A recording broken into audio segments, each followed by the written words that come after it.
राम चंद्र मन मेरी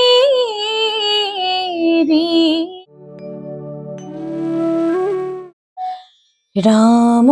राम राम मन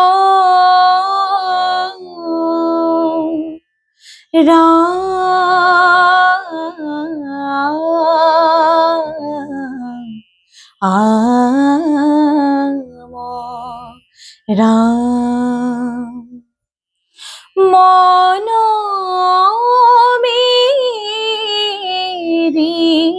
राम शरण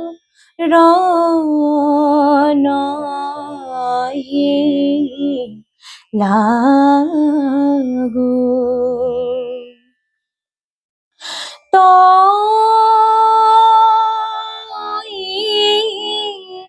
देखो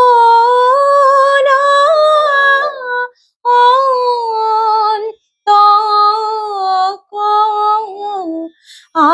আগু मन मेरी राम शरण लागू रे मन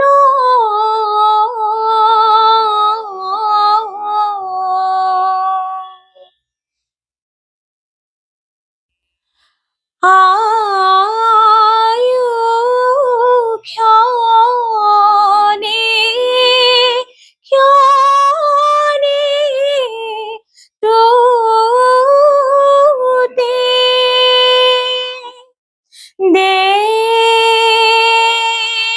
देखो प्राण को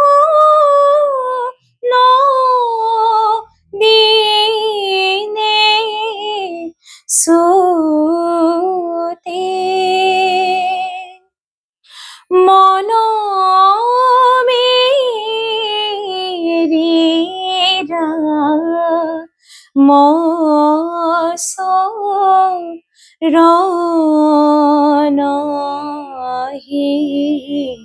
लागू।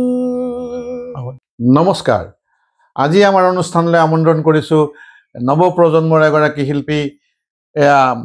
পূৰ্ণাহুতি দাস। নমস্কাৰ। তেখেত পূৰ্ণাহুতি দাসে বিভিন্ন ক্ষেত্ৰত সংগীতৰ জগতত আজি সুনাম কঢ়িয়াই আনিছে। আমাৰ সকলোৰে মৰমৰ পূৰ্ণাহুতি দাসৰ লগত আমি আজি কথা পাতিম। আমাৰ এই অমৃত সন্ধান অনুষ্ঠানত বিভিন্ন কথাই পাতিম, গানৰ কথা পাতিম, বৰগীতৰ কথা পাতিম। আচ্ছা, পূৰ্ণাহুতিয়ে প্ৰথমতে কেনেকৈ আৰম্ভ কৰিলা, সংগীতৰ মাজলৈ কেনেকৈ সোমাই আহিলা তুমি? হয়, নমস্কাৰ। মই পূৰ্ণাহুতি দাস। সংগীতৰ জীৱন প্ৰথমতে মই লোকগীতৰে আৰম্ভ কৰিছিলোঁ, লোকগীতেৰে। এই ক্ষেত্ৰত মোৰ প্ৰধান গুৰু বুলি ক'ব লাগিলে মোৰ মাক ক'ব লাগিব, কাৰণ তেওঁৰ কাৰণে আজি এইখিনি মই পাইছোঁ। আৰু প্ৰথমতে মই লোকগীত শিকিছিলোঁ দুগ্ধন হাজৰিকা বুলি আমাৰ বৰপেটাৰে এগৰাকী বিশিষ্ট লোকগীত শিল্পী, তেওঁৰ পৰা মই লোকগীত শিকিছিলোঁ। তাৰপিছত লোকগীতৰ পৰা মই বৰগীতলৈ আহিলোঁ। বৰগীতৰ মোৰ প্ৰথম গুৰু আছিলে বুদ্ধদেৱ ছাৰ। তেওঁৰ পিছত তেওঁ মোক প্ৰাথমিক শিক্ষাখিনি বৰগীতৰ তেওঁৰ পৰাই মই প্ৰদান কৰিলোঁ। হয়, তেওঁৰ পৰাই পালোঁ। তাৰপিছত এনেকে যিমান ডাঙৰ হৈ আহিলোঁ, বেলেগ বেলেগ গুৰু পাইছোঁ। দুগ্ধন হাজৰিকাৰ কথা কওঁতে তেওঁ অনাতাঁৰ শিল্পী আছিল আৰু তেওঁৰ কিছুমান গীত বৰ বিখ্যাত হৈ পৰিছিল এটা সময়ত, মানে সকলোৱে ৰৈ গৈছিল তেওঁৰ গীত। যেতিয়া ৰেডিঅ'ত বাজিছিল তেওঁৰ গীত, তেনেধৰণৰ গীত এটা আছেনে মনত? আমি শুনো দুগ্ধন হাজৰিকা ছাৰে মোক যিখিনি শিকাইছিলে তাৰ দোহাৰী এটা মই গাই শুনাম। শুনা প্ৰভু ৰাম চন্দ্ৰ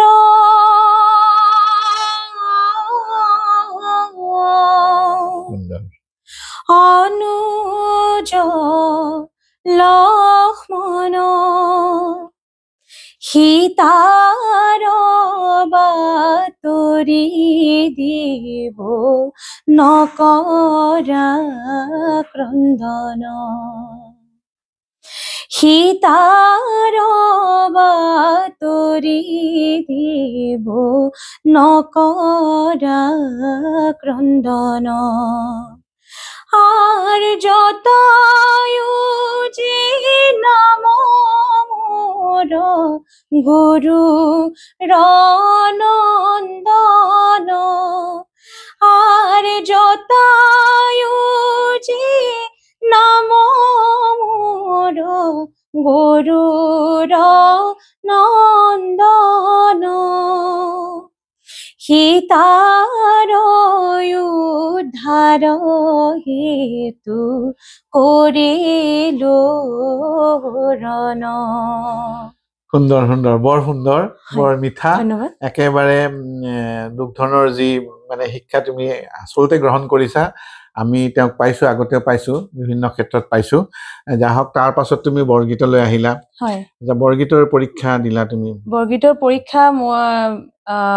বুদ্ধ ছাৰৰ তাতে শিকিলো তাৰ পিছত মই ববিতা পাঠক বাইদেউ তেওঁৰ পৰা মই বৰগীতৰ যেটো আমাৰ এক্সাম হয় প্ৰাথমিক মধ্যমা হেটো এক্সামটো দিলো কিন্তু মাজতে বাইদেউৰ অকমান অসুস্থ হোৱাৰ কাৰণে মই পাপৰি বাইদেউৰ তাত পৰা পাপৰি বাইদেউ পাপৰি দাস গুৰু বৰপেটাৰে হয় তেওঁ শিৱসাগৰৰ বিয়া হৈছে তেওঁৰ পৰা মই গুণিন কুশল আৰু গুণিনটো বৰগীতত মই পাছ কৰিলো তাৰ মাজতে আমাৰ বৰপেটাৰ সত্ৰীয়া বিশিষ্ট শিল্পী গুণিন ওজা ছাৰ তেওঁৰ পৰা মই শিক্ষা গ্ৰহণ কৰিছো বৰগীত সুন্দৰ ভাল কথা তেখেতৰ আৰু হেৰি বিখ্যাতে আৰু হয় আৰু তাৰপৰা তুমি আধুনিক গীত একেবাৰে নগোৱা নেকি আধুনিকো গাও ক্লাছ 6ত মোক মাই মানে হদৰ বালক যে আছে আমাৰ বৰপেটাত হদৰ বালক তেওঁ মুকুট দাস ছাৰে শিকাইছিল তো তেওঁৰ পৰা মই আধুনিক যেনে ধৰণৰ আধুনিক গীত ভূপেন হাজৰিকা গীত জয়ন্ত হাজৰিকা গীত এইবোৰ তেওঁৰ পৰাই মই শিক্ষা গ্ৰহণ কৰিছো আৰু তুমি ৰেডিঅ'ত হয় ৰেডিঅ'ত মই 2015-16ত লোকগীতত বি গ্ৰেড আৰ্টিষ্ট হিচাপে স্বীকৃতি প্ৰাপ্ত কৰিছো আৰু 2024ত বৰগীতত মই বি গ্ৰেড আৰ্টিষ্ট স্বীকৃতি প্ৰাপ্ত কৰিছো ৰেডিঅ'ত তুমি পৰিবেশন কৰিছা হয় হয় লোকগীতৰ মই ৰেকৰ্ডিং কৰিছো এবাৰ দুবাৰ কৰিছো কিন্তু বৰগীতৰ এতিয়া নতুনকে আহিছে এই কাৰণে ৰেকৰ্ডিং হোৱা নাই এতিয়ালে হয়তো আহিব আৰু এনে তুমি পাৰফৰমেন্স ক'ত কৰিছা ধৰা পাৰফৰমেন্স মই অসমৰ প্ৰায়ভাগ ঠাইতে কৰিছো আৰু মই ষ্টেজ পাৰফৰমেন্সও কৰো তুমি এনে সংগীত বৰগীতৰ বৰপেটা বিখ্যাতে আৰু বৰগীতৰ ক্ষেত্ৰত তুমি দুগ্ধনৰ তাত লোকগীত শিকিলা আধুনিক গীতৰ তোমাৰ কাৰ গীত ভাল লাগে চবতছে আধুনিক গীত প্ৰায়ভাগ শিল্পীৰে মোৰ ভাল লাগে বিশেষকৈ শিৱানী দত্ত আৰু এইবোৰ যিবোৰ পুৰণি শিল্পী আছে সেইবোৰ শিল্পীৰ মোৰ গান বহুত ভাল লাগে কাৰণ এবাৰ 2017ত আমাৰ জুবিন গাৰ্গ দাই মানে এটা অৰ্গানাইজ কৰিছিলে যেটো আছিলে আমাৰ কলাগুৰু ফেষ্টিভেল তাত মই জংকি এৱাৰ্ড পাইছিলো আৰু তাত মোক মুকুট দাস ছাৰে শিকাইছিলে শিৱানী দত্তৰ কিহৰ মায়াত এই এনেকুৱা মানে এটা গীত শিকাইছিলে আৰু সেইটো গীতৰ পৰাই মই জংকি এৱাৰ্ড পাবলৈ সক্ষম হৈছিলো কেনেকুৱা গীত আছিল না মনত হয় আছে বিলান হয় গাই দিব পাৰো কিহৰ মায়া খহি পাৰলে তুমি গুচি গলা হিৰৰ সিন্দুৰ মুহাৰি দি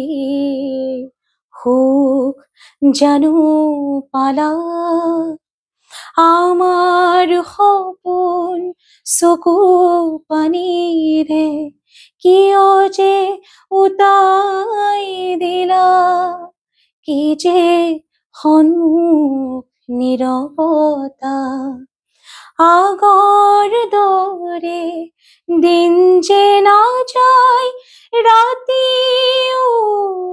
নোপোৱাই বৰ সহায় তুমি অবিহনে বৰ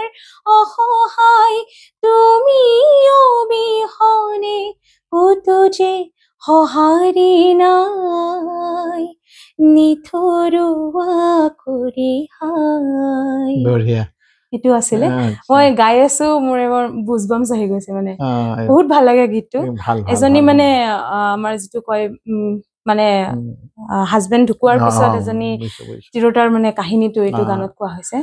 বাকি তুমি পঢ়া শুনাৰ কথা কোৱাচোন ক'ত পঢ়া শুনা কৰিছিলা পঢ়া শুনা মই এতিয়া কি কৰি আছে গোটেইখিনি হয়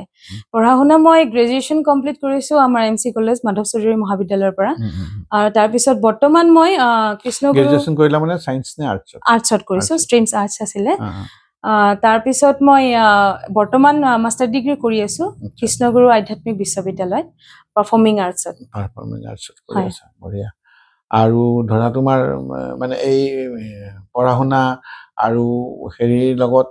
একো অসুবিধা নহয় নে নাই অসুবিধা নহয় সাবজেক্টটো একে ধৰণৰ গ্ৰেজুৱেচনলৈকেতো মই আমাৰ যিখিনি পাঠ্যক্ৰম আছে পাঠদান সেইখিনিলৈকে মই গ্ৰেজুৱেচন কৰিছো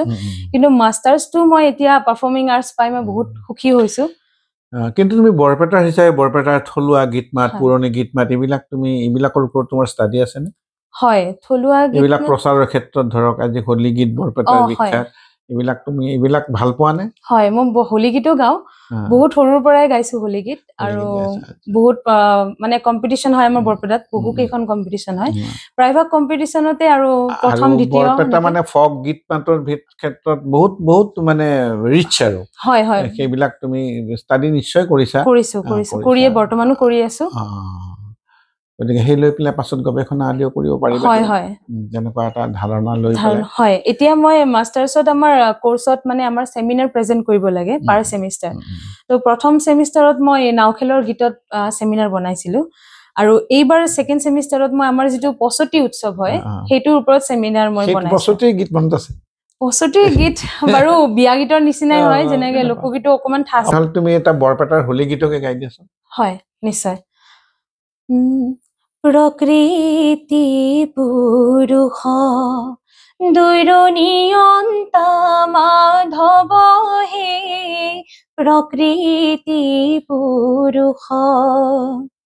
সমস্তৰে আত্মা হৰি পৰম বান্ধৱ হে সমস্তৰে আত্মা হৰি পৰম বান্ধৱ হে প্ৰকৃতি পুৰুষ হে কৃষ্ণ তজু পাৱে অখিল শৰণ মই অনাথৰ নাথ তুমি নাৰায়ণ হে প্ৰকৃতি পুৰুষ দৈৰনিয়ন্ত মাধৱ হে প্ৰকৃতি পুৰুষ এনেকুৱা বৰপেটা আচলতে ফক গীত মাতত বৰ ৰিচ আৰু এনেকুৱা কথাবিলাক লৈয়েই মই মোৰ নাটক লিখিছিলো হনুমান সাগৰ বন্ধা চাওঁ বিয়া গীত লোকগীত এইবিলাক তাত ক্ষয় নাম এইবিলাক সন্নিৱিষ্ট কৰা হৈছিল এই তোমাৰ পেহী কৃষ্ণা দাসে আমাৰ এই নাটকত প্ৰথমবাৰ অভিনয় কৰিছিল মোৰ মনত আছে